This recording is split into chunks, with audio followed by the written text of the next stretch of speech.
What's up, everyone? Jeremy Majors here with Majors Academy Dog Training out of Green Bay, Wisconsin. And we are live on Facebook and YouTube.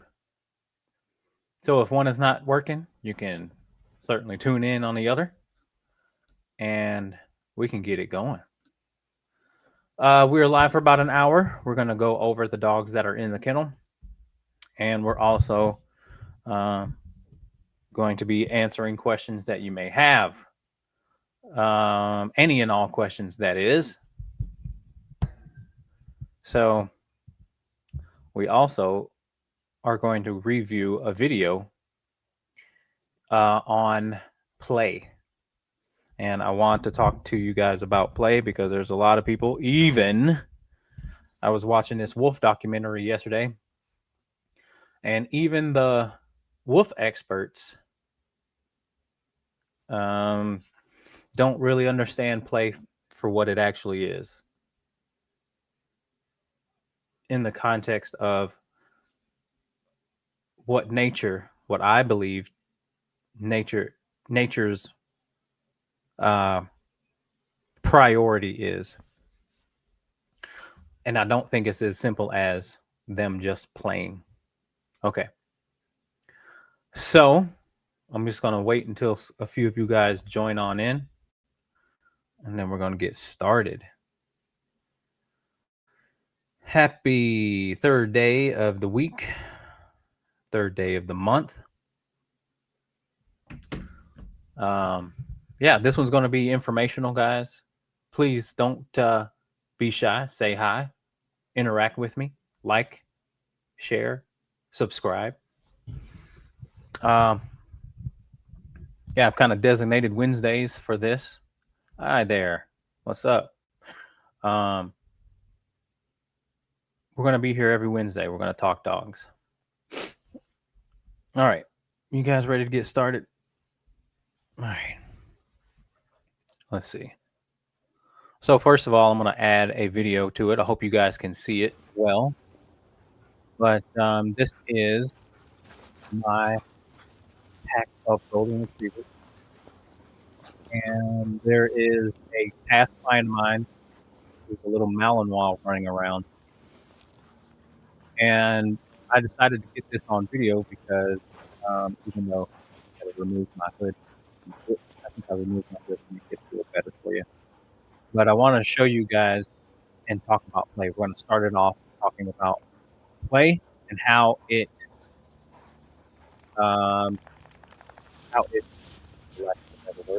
plays a role into what dogs' motivations are and what dogs are trying to ultimately do. Because even though this looks just like pure happiness, right? To the average eye, this looks like pure play. But this is also mixed in with insecurity and dominance. And I want to talk to you guys about it. So we'll keep kind of replaying this a bit. I don't know if you guys can see it. Oh, Lord. All right, that's as big as I'm going to get it, or that's as big as it's going to get. It's going to replay. It's going to keep replaying, but I want to teach you guys about the significance of play and what's going on within play, because there's a lot of things that are going on, and it's not just play.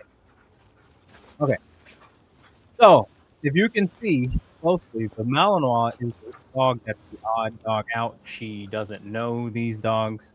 All of the other dogs are actually, two of them are the parent of the small golden.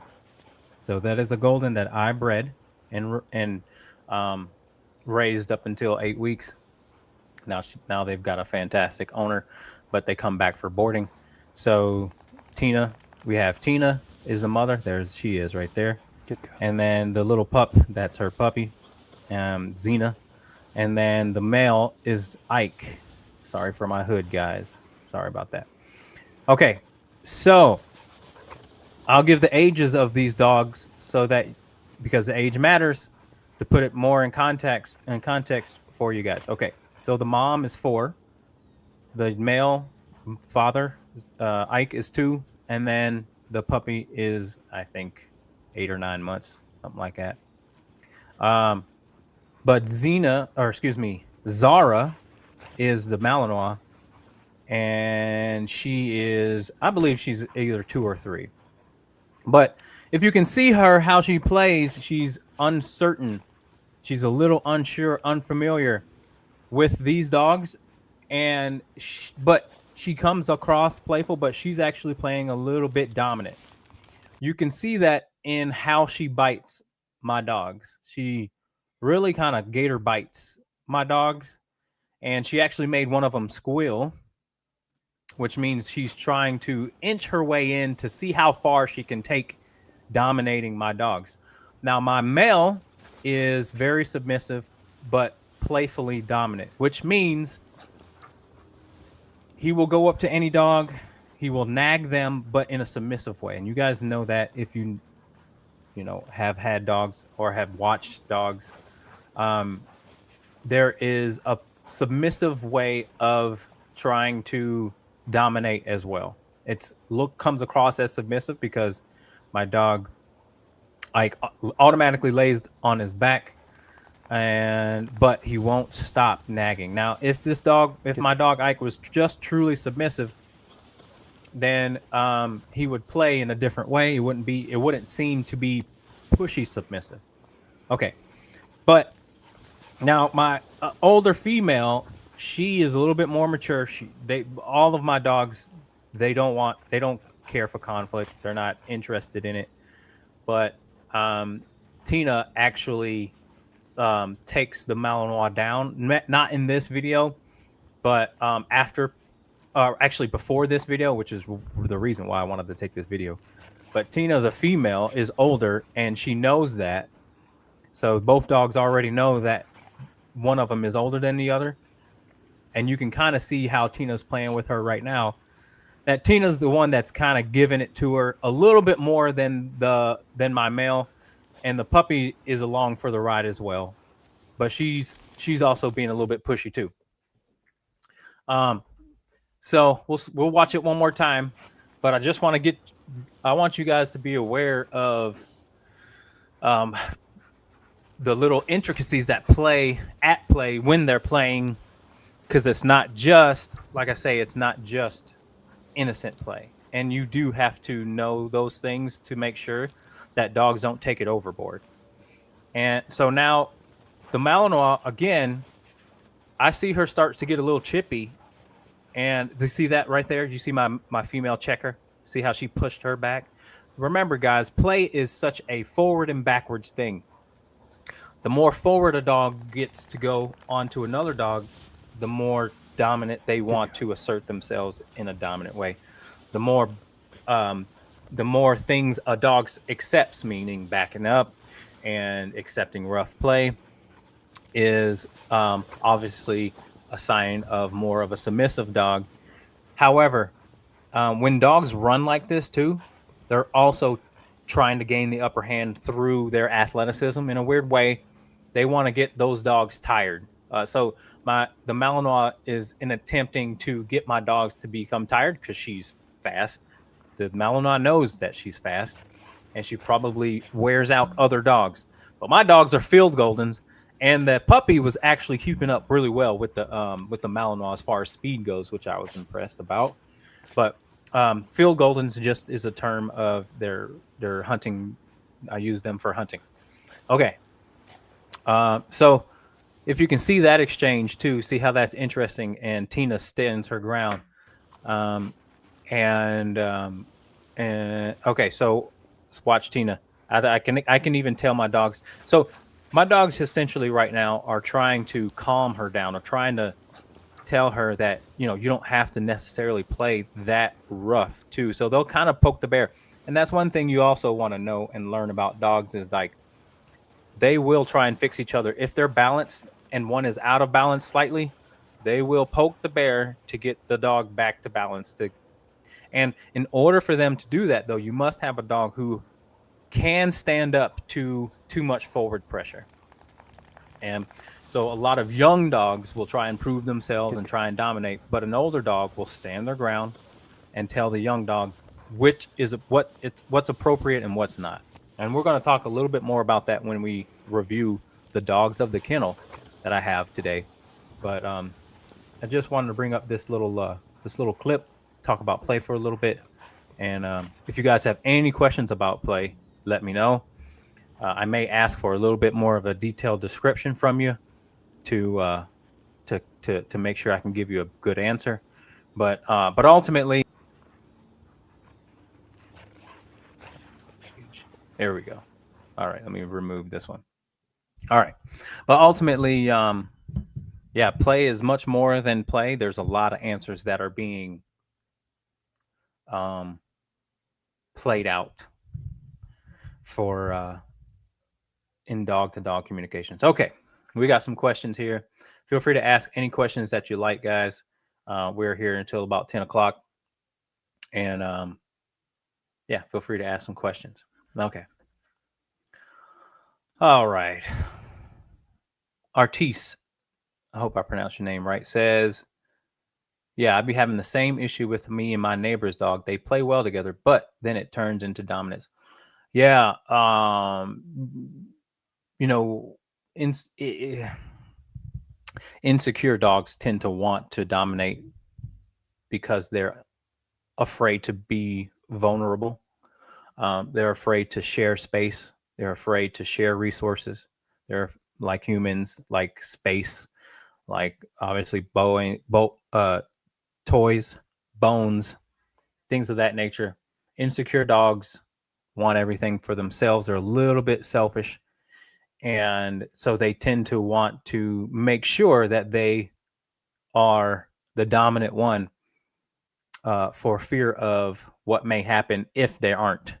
And so it's just important that we intervene at a certain point. Obviously, you don't want to take it to where it gets to fighting. But I say a good general rule to follow when you're watching dogs play is, for one, does it seem fair? Like if you pull the one who seems to be more playful, more animated, if you pull that dog away, does the dog that's playing with them, do they go back and then freely engage, or do they kind of walk away? Because if they walk away, then it's just one-sided, and one dog's just kind of like, okay, like, you leave me alone. And then the other general rule is when dogs start to get vocal, it's like people starting to get emotional, and sometimes that can turn into a fight pretty quickly. So just things to be aware of in general. You know, there are dogs who live together that can be vocal and be fine, like an arguing couple. But if dogs don't know each other and they get vocal, it would be fair to say that you should probably step in. All right. I appreciate your comment. Okay. Next question. My pit won't play. She also corrects anyone who tries to play and tries to correct my husky for wanting to play. Is this protection dominance, or because she doesn't know and thinks someone is going to get hurt? How do I stop that? How do I get this to stop? Can you stop this behavior? Yeah, you can stop her from stopping it. If she thinks that she's in charge and she has that authority, then she will act that authority out. So your job is to intervene in that authority and say, I'm the authority. You don't get to decide who plays around here. However, if you have fighting dogs, that's a different story, because, well, it's not the different story. It's still the same result. You still, at the end of the day, have to be in charge. It'll also help your pack become more stable, meaning if you are the authoritative figure that you need to be, the dogs will start to trust each other more, will become more vulnerable with each other, and ultimately lead to good, equal play. Okay. So One last thing about play, guys. Once again, dogs of our hierarchy, they have that need to move up. And through play, they figure out where they stand. Obviously, through fighting, they do that too. But the cool thing about play is obviously it's a bit harmless. They're certainly not going to, become injured. But so only the strong survive really pertains to dogs as well. It is nature that, again, through play, they are going to figure out how strong you are, if they should respect you or not. All right. Okay. I will talk more about that too. All right. All right. All right. Those of you who just joined in, please feel free to ask as many questions as you like. No question is a bad question. I answer any and all questions. Okay. Okay. Let's get started on reviewing the dogs that are in the kennel. First up, we have Kira, and Kira comes from Mitlieb Rescue, the German Shepherd Rescue here in Green Bay. Great rescue. Okay. So currently Kira now is, I want to tell you guys, she must have been in a kennel situation for a significant amount of time. It seems, I may be wrong, but she has a very hard time with my kennel area. The sounds of the crate is something that gets her nervous. It's the sound of the opening of the crate. And it makes sense, because if she was in a situation where I was told that just a jingle of a collar would set her off, right? Which means, in my opinion, she was in an unsafe environment where she couldn't trust the other dogs in that environment. And you can tell, because when I go to try and control her, which means I'm very, like, when I bring her out of the crate, I have her on leash, I put her in a sit, and she has a hard time staying still. Which means, again, she's very, just on the lookout, uncertain, and almost a little bit spooked out, or waiting for something to jump out or do something. Because if you don't have a good calm kennel and control of your kennel, other dogs will be barking. Other dogs will be snapping at other dogs that are out in your kennel area. They'll become food aggressive if there's food down, or again, just barky to just get out.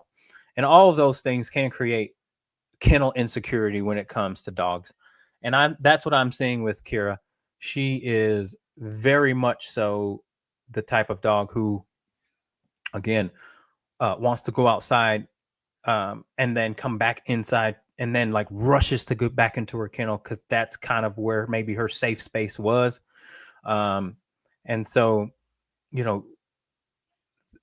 the person who's going to ultimately adopt her is going to have to work hard on making sure she is calm, cool, and collected in the kennel. Okay. And also in control of the household, because she needs that. She's a very big girl, and she'll need extra advocacy in these areas to help her not want to take charge like she did before she came here. Okay. All right. We got another question. You guys feel free to ask questions. I will interrupt what I'm doing, what I'm talking about, to answer those questions, and then we'll get back to the review of the dogs. Okay. All right. Here we go. All right. Sierra says, my 11-month-old lab pick mix is great with other dogs, but he's overly playful with our cats. He's obsessed with them, and they're terrified to come out because he's immediately in their space, pawing, nudging them. His tail is wagging the whole time, and he doesn't bark, so we think he wants to play. Any recommendations on getting him to calm so that they can stop hiding all the time? Yeah, so you're going to have to Um, get him to control himself around the cats. Do your cats a favor. Get this dog under control, so that the cats can actually do cat things. But I would spend more time with your 11-month-old lab on leash or in a crate, instead of so much freedom, because young dogs like this can become can create you can create bad habits with too much freedom too soon. The crate is your friend. You can play outside, you can exercise outside, but for the most part, in general, the dog should also spend some time in the crate so that it can learn how to control its impulses, and you don't have to necessarily be on top of him. Now, when he is outside of the crate, he shouldn't be playing inside the house. And again, too much freedom for these dogs can create those bad habits and obsessions, which can turn into a dead cat. And it has happened before, many a time.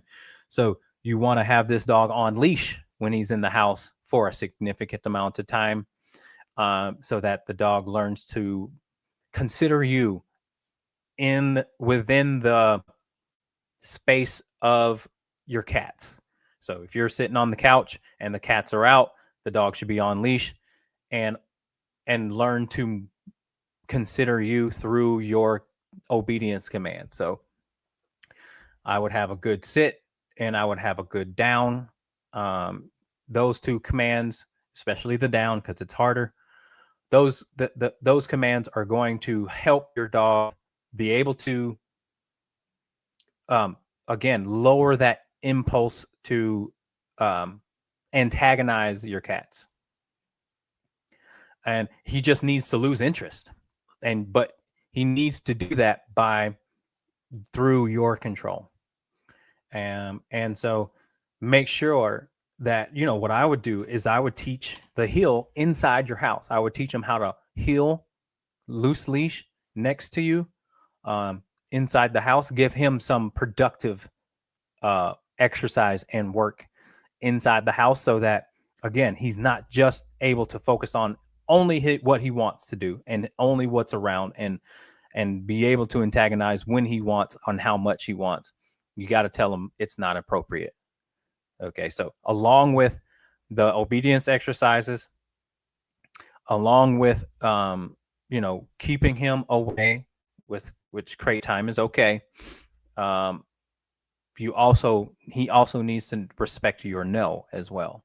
So when you say no or hey or knock it off, he actually needs to consider you instead of not even look at you, if that's the case. If it's not the case that he does listen to you, then you just need to use it the right way and get him to listen to you around cats. But if you can't get him to listen to you around cats, then that's a listening issue. And I would look to other areas where he's not listening. Like if he jumps on you, I would address that. If he doesn't come when called, I would address that. If he doesn't go into the kennel without treats, I would address that. And if he just doesn't leave you alone, or he doesn't go away, if you tell him to go away, then I would address those things. All of those things are going to help out with the cat, if that makes sense. All right, so just look for areas where you can tighten up his listening skills.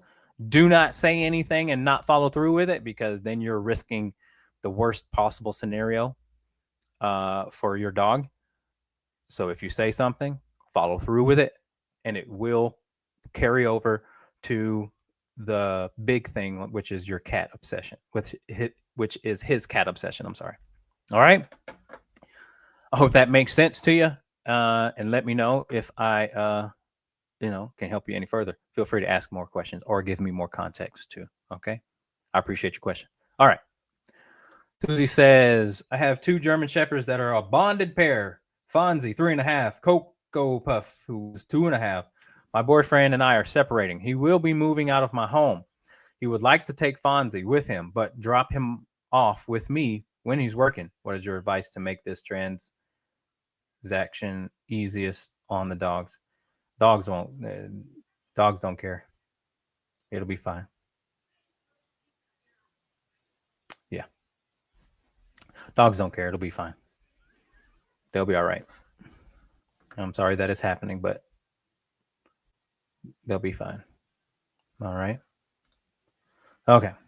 Becky Brown says, how do you address excessive barking? Usually excitement to go outside, which gets the other dogs going. Yeah. So first and foremost, you got to have a training tool on the dog. And that's my opinion. When I have dogs in my kennel, they're not off leash. Let's see, for the first 2.5 weeks. I mean, I only let them off leash until I've really recognized that their pattern of behavior is to go where I want them to go and not sniff around and if you have a kennel situation and you have off leash dogs, that creates that unstable energy where a lot of dogs will try to control that unstable energy. So like off leash dog inside of a kennel, not a good idea. If they're free to do this and they're going out here and they're barking, put that dog on leash. Make the dog sit after you get out of the kennel. This is how I do it. As soon as I let them out of the kennel, I put them in a sit because they're usually ready to go. But that'll also create that chaos in your kennel. So you take the dog out of the crate or the kennel, you put the dog in a sit for, I don't know, 30 minutes to a minute. And once they're cool, calm, and collected, then you heel good too. You don't let them pull. Pulling to other dogs and to the dog you're working is perceived as out of control, which will make the other dogs that are in the kennel watching or hearing, will make them try to control that dog. And that's where the barking comes through. So you got to have 100% control of the dog that you're letting out to have a chance on having control of the other dogs that are barking as well. In my kennel, no dogs, there's no barking. If there is, I have to address it because again, I don't want to have my other dogs go through having to listen to a dog just excessively barking. So you got to have control of your kennel. And that may mean more control of each individual dog where there's overly excited behavior. That makes sense. So I appreciate your question, Becky. Okay. All right. Next up is Cloud. Let's talk about your boy. Cloud is what I'm gathering so far from him is he is just an overly dominant dog who was allowed to be dominant for too long. Way too long. And a year is a long time. And he's right around a year to year and a half, something like that. But if you allow a dominant dog, so his personality, his socialization should have been started from the mother and the siblings, which I don't think obviously he's a rescue dog, so you never know what happened there, but he was allowed to stay in a dominant mindset for a very long time without the proper consequence to balance him out. So he's very dominant when it comes to humans and dogs. He's 10 months. Okay, so that's even crazier that he's this dominant this young. Which there are puppies who are just that dominant that come out, and those dogs need a very specific type of home, which is hard to find because you have to be very skilled in order for this dog not to take advantage of you, because it seems like that's what his MO is. And so I have a Great Dane that is the same way. He came to me around 2 years old. He was just biting everyone in the house, and he was also treated like a baby though. But he needs he needed me to help balance him out, because again, he's the type of dog that when you give him an inch, he'll take a freaking mile. and he was jumping on people. Like, what are we doing? You can't teach a Great Dane anything. It'd probably be good to teach him not to jump on people. Hey, okay. So, he's 10 months and he doesn't like his collar. Doesn't like collars being put on him for this reason. He knows that he won't be as in control, and he is a dog who loves to be in control. The foster had expressed that the dog will be on his bed and not let the resident dogs on the bed. And which again is pretty it's pretty cocky of a dog to do that at that age, saying I can be on this bed and I'm not going to let anybody else on this bed. This dog, though, I should also say, he reminds me of a Catalua shepherd dog. He reminds me of a working dog, and he would do very well if he were to herd big cattle, because he's tough. He's got that like stoicism about him too, and he's kind of a he's not that excitable or overly nervous dog. He kind of just is. He has a stoicism about him, which does well for cattle work. And his stubbornness also would help him very well in those scenarios, because you don't need a dog who is mentally weak or sensitive in those situations. So his main thing is he's got to learn how to just accept handler husbandry, which looks like obviously putting collars on. The thing about him is he doesn't like when you put the collar on and you're over him. He also doesn't like that, so he'll snap at you. But going back to, he just knows that he will lose control if something is put over him. Because I had thought about a catch pole with this guy, and I was like, yeah, probably not. It probably won't be a good idea for him for now. But I do want him to accept eventually things going over his head.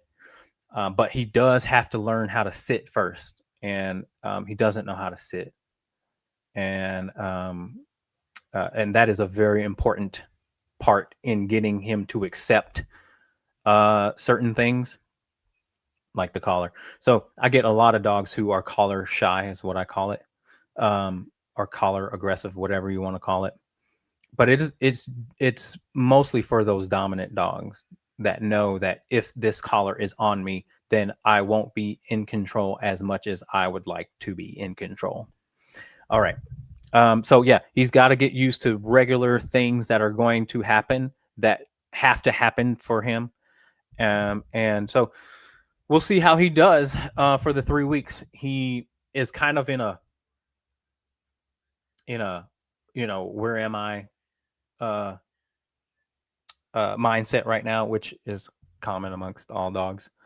But I'm hoping that he is young enough to where his play will start to overtake his need to be in control, overtake his need to be obviously dominant, and to show that, like, the joy about being a dog is being able to share space, being able to accept certain things from a human and other dogs.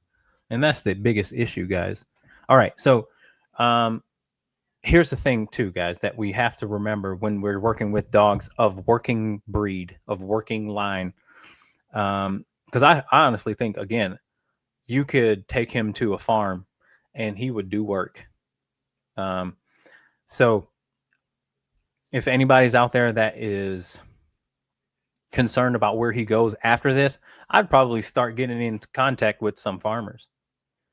That would probably be his best. That would probably be his best chance. at really living a good life, because it provides him of what he is bred to do, and what his temperament is. And so I always kind of ignore, well, I only take the DNA test with a grain of salt. I look at what the dog acts like and looks like. And sometimes those DNA tests can really throw you for a loop. Okay. Yeah. Cloud, Cloud is made to sit whenever he's fed, that doesn't mean he knows how to sit. That just means he's hungry and he'll do something for it. Sitting means sitting under pressure, or when you don't want to, like when you dropped him off and he didn't sit, then he doesn't know sit, because he just doesn't respect. The whole point of obedience is not to persuade them to do it. It's to get them to do it when it matters. That's what a good dog does. There's a lot of people that have that confusion, that because you have something in your hand, and the dog does something for you, that they know how to do it. No, that's not how it works. They don't know how to do it unless you have something for them. That's not real learning. So he's stubborn. He's not going to sit, and until he's properly taught how to sit, and then he learns the result of what an actual sit under pressure provides him. And he doesn't know that because he's very dominant and insecure. What a sit should do is bring calmness and certainty. All obedience commands should bring your dog a certain level of calmness and clarity and comfort when you actually give it to them. But it can't be without treats, because they're only thinking about the treat. They're not thinking about anything else. And then once the treat is gone, they're not doing it. So my philosophy is the dog must do it because you tell them to, not because you pull out a treat. That's not real training. Okay. All right. So when we talk about humans and dogs, I also want to really bring up an important point. And that is, when you treat dogs like humans, they will treat you like a dog. I'll say that again. When you treat dogs like humans, they will treat you like a dog. They will jump on you. They will bite you. They will sleep in your bed. They will sleep in your bed. They will be on your couch. They will treat your guests like dogs because they think that they are on the level of a human. This is again, I brought this up last time, but I think it's super important for people to hear. They tell you not to feed wildlife for a reason. Why? Because they lose the respect and fear of the human, which means eventually you could get eaten and taken advantage of. Now, domestic dogs aren't that crucial, but on a lower level, it's the same thing. It's still nature you're dealing with, and it's nature's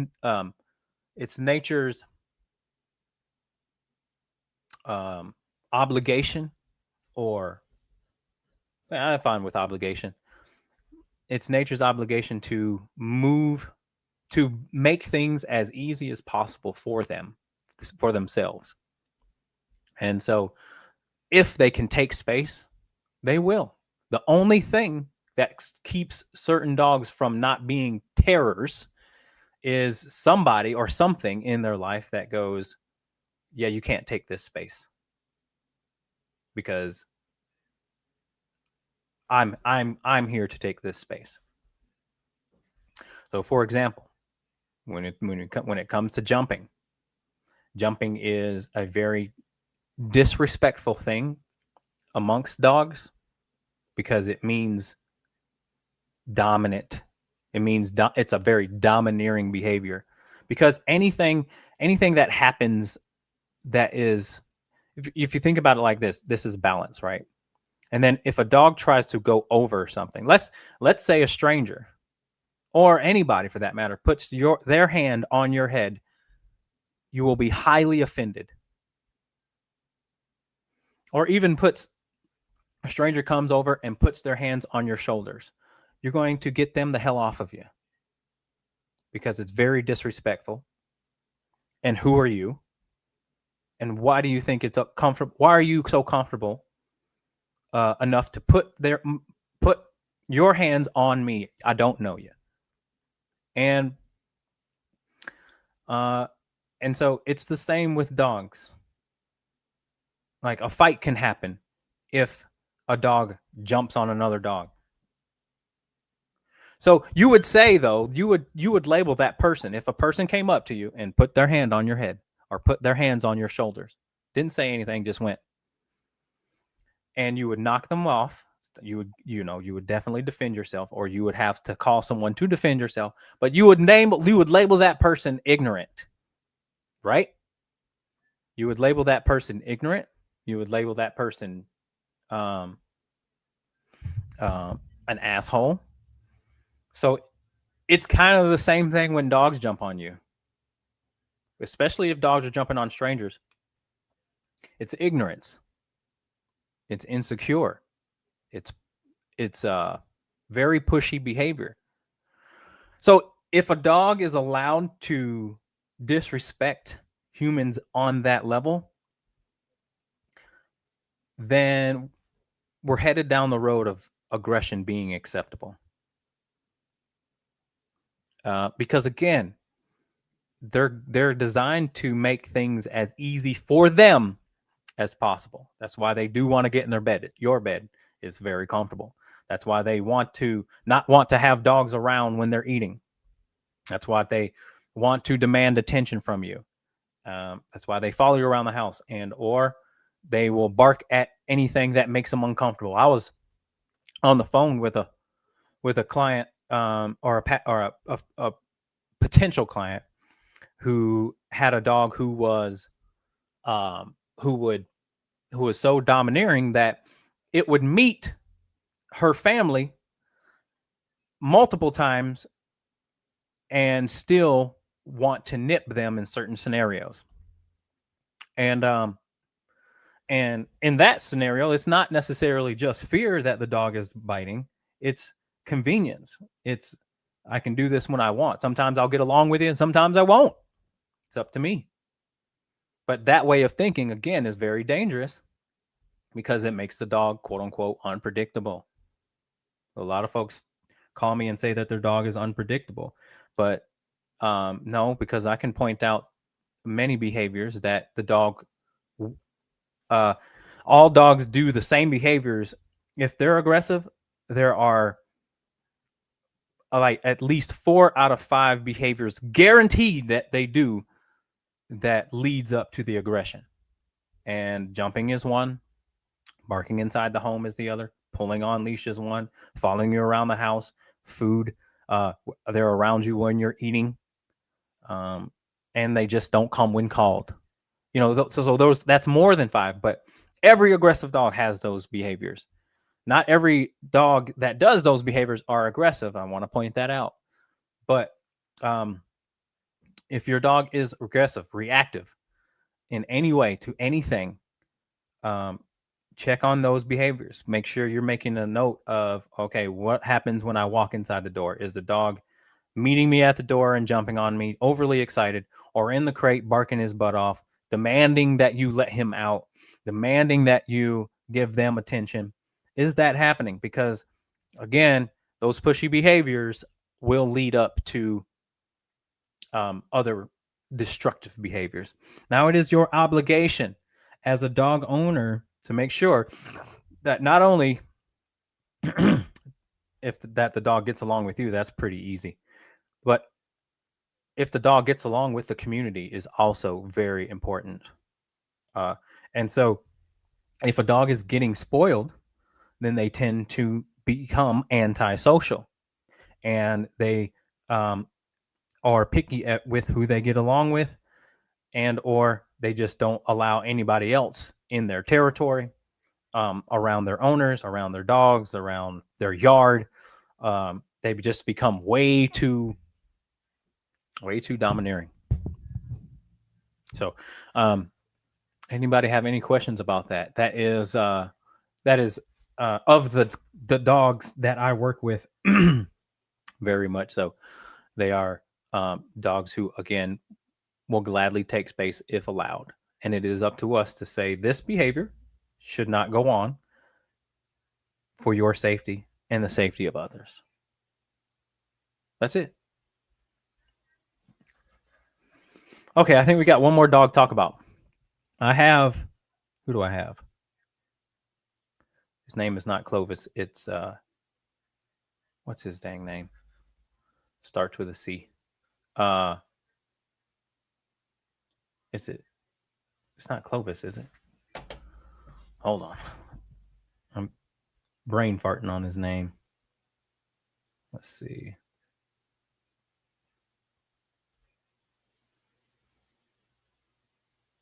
It is Castile. That's it. Sorry. Castile, German Shepherd. He's actually been in a board and train with me before, like 3 years ago. And now he's back again because his owner has had some big surgery, out for 6 weeks, needs me to keep the dog. Said, hey, why don't you go ahead and give him a refresher? And it's cool to see that the dog really remembers a lot of what we taught him so quickly. So it does last. I know I've said this before, but he's very social. He came to me with human aggression. I mean, typical German Shepherd, insecure, young, and taking space as they see they need to. And he just needs more of a strong leader to tell him that what's appropriate and what's not. And also, the biggest issue that I see with, especially when it comes to shepherds or working dogs, is that they they uh, they will demand a lot of things, and and and and they can, in that demanding of these of things, can foster insecurity, which really makes for a unpredictable dog in general. That's probably the formula of dogs who are unpredictable, that they are allowed to have too much freedom too soon, and at such a young age they will develop a weird perception of how the world works. And um and and so it's up to us to really create space within that relationship with us. Don't allow them to snuggle and cuddle up with you all the time, because you can be, again, masking insecurity.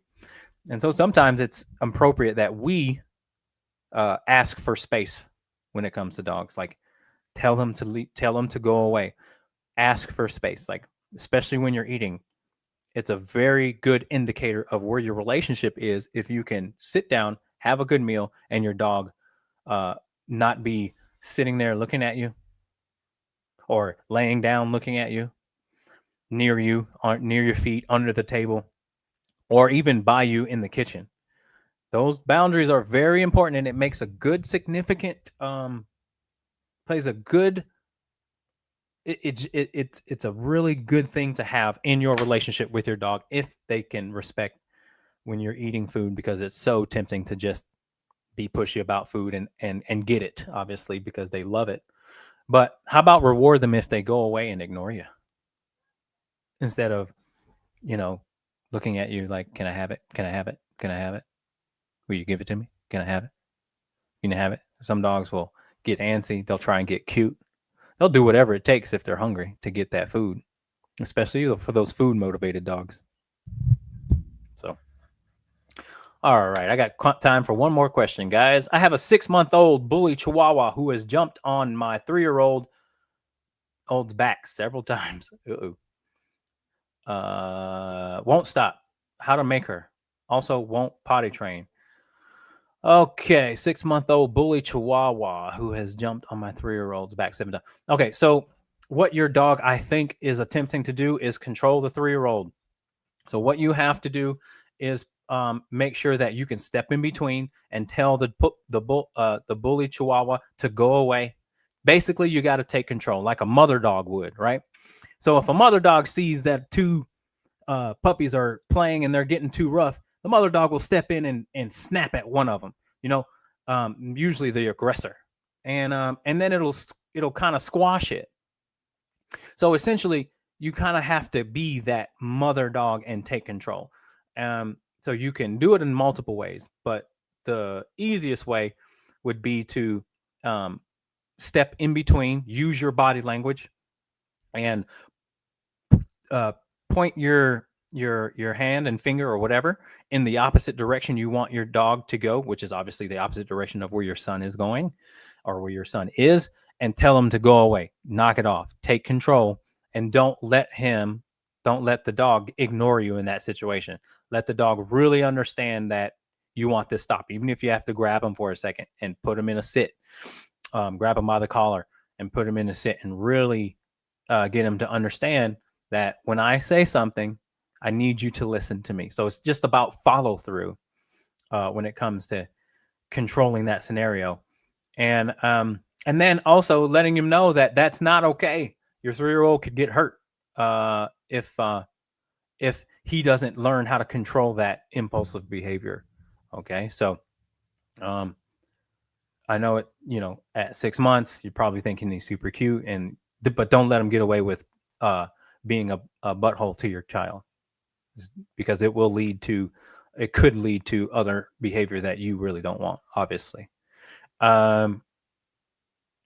Yeah. And so as far as the potty training goes, I'm guessing he has too much free roam of the house, because at 6 months, you should have a handle on potty training. So he needs to know that you need to know that he has gone outside. And if you don't know that, then he shouldn't have free roam of your house. He should be put in a crate for another 10 to 15 minutes, 30 minutes, whatever. And then you bring him back outside. But you let him know that if you want free roam of the house, you can't have pee and poop. You can't pee and poop in my house. The other thing is 6 months is still, there's people that can have a fully potty trained dog at 6 months, but there's also dogs out there that mature slowly. So again, I'd probably implement the crate a little bit more with him. It'll also help him control the impulse of the 3-year-old. So like, I'm guessing the 3-year-old is doing 3-year-old things, and maybe he wants to go over there and quote unquote play, which I still wouldn't do that. That's taking it too far. I don't want my dogs jumping on my children. I don't care how young they are. I don't care how young the dog is, or I don't care how young my child is. That's a no-no for me. Okay. But if you make sure you're napping him too, put him up in the crate in the middle of the day. It'll help him grow. It'll be good for him. And it'll also, once again, your 3-year-old can do 3-year-old things, and he can't have access to that. That's what he needs to ensure that they have a good relationship moving forward. All right. I really want to emphasize that. I want you guys to make sure that the 3-year-old and the 6-month-old have a good relationship. But right now it doesn't seem as so, because 6 months is old enough to know that you're being disrespectful with the jumping. And so make sure also that the 6-month-old is not jumping on you guys. That's number one in this whole thing as well. If the dog is jumping on you guys, then he's free to disrespect humans in general. But when it comes to kids bring a little bit more loud noises, a little bit more action. And so sometimes that creates more impulsive behavior from a dog. All right. So stop it. Just plain up, straight up. Do not let it happen. To again ensure that the bully Chihuahua and the 3-year-old can have a good relationship, but you will have to control. The best scenario is to be able to control both parties. If the 3-year-old's being obnoxious, because there are some obnoxious kids out there, then you are leaving it. And if you don't intervene, then don't be surprised if your dog takes control of that dog over the 3-year-old. And then if you don't have control of your 6-month-old dog, then that can also result into some bad stuff. So the best scenario is if you can have control over both. A really good kid that listens well and a dog that listens well is going to optimize the human kid dog experience together. Okay. All right, you guys. It is 10:03. I appreciate everyone who commented. Please like it. And if you're not subscribed, please subscribe. We will be doing this every Wednesday. And yeah, this was a good one. I appreciate you guys watching. We'll see you in the next one.